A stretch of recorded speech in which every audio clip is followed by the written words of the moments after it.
Hi, I'm John, and this is my show, An American Scheme. This is part 2.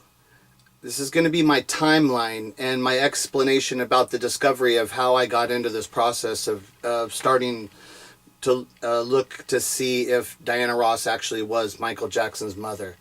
So, so going back to the beginning, basically, in my life, one of the first albums that I can remember listening to would be the Off the Wall album. My uncle played it for me when I was, I would have been really young back then. And it's one of the first albums I can actually remember sitting down and listening to. I think the first one I can actually remember, is the Grease album from the movie Grease.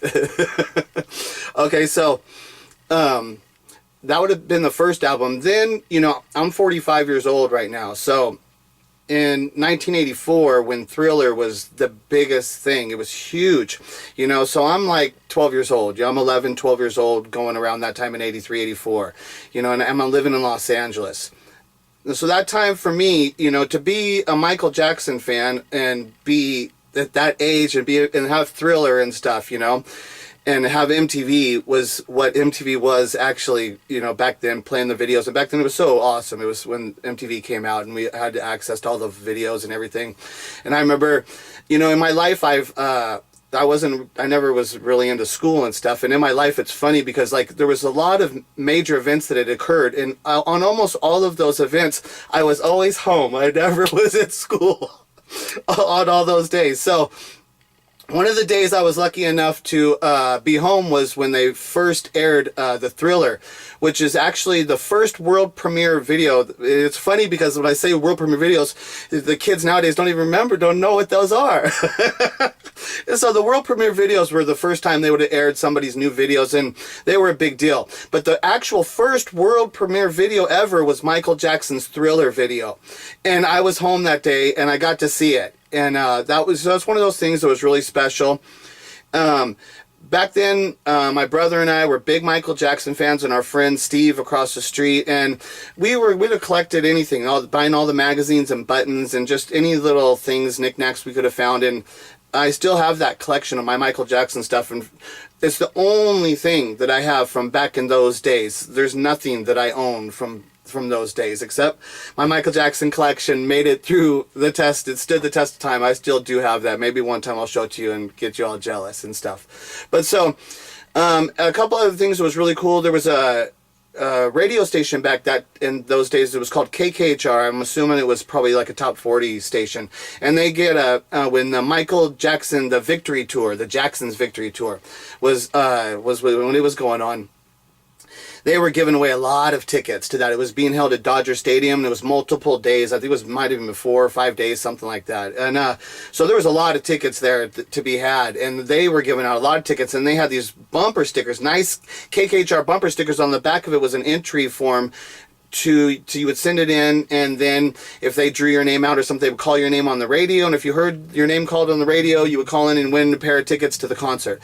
So I had hundreds of those bumper stickers, and I sent in maybe 30 to 50 actual entries into the thing or something.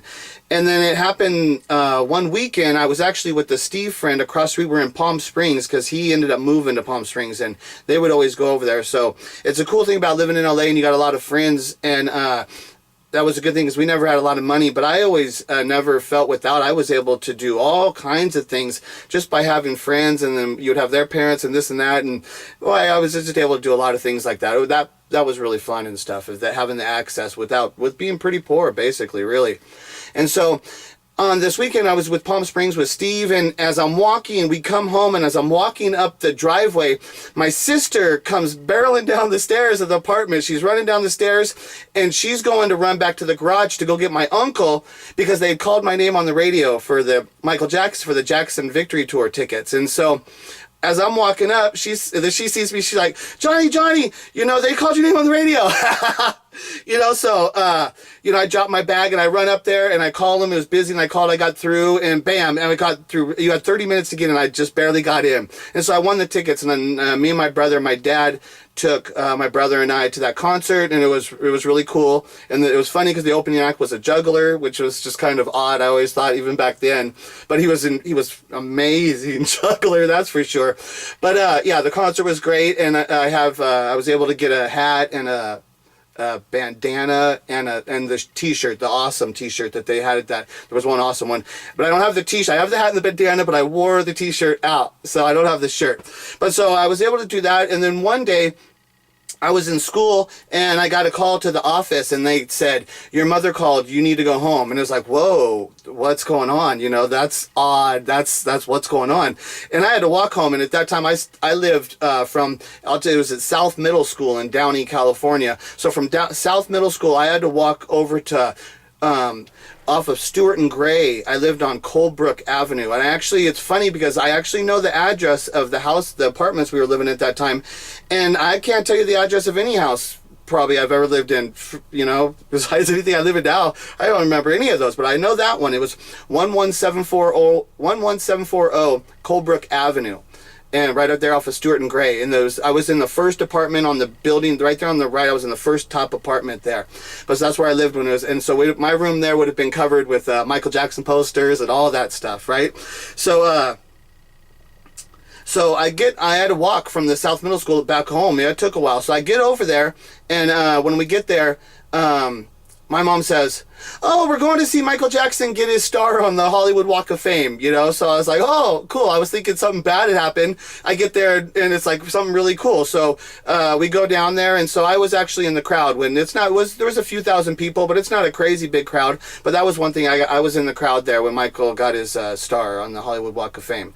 Okay, so I'm looking at my time. I'm trying to keep these videos under 10 minutes, and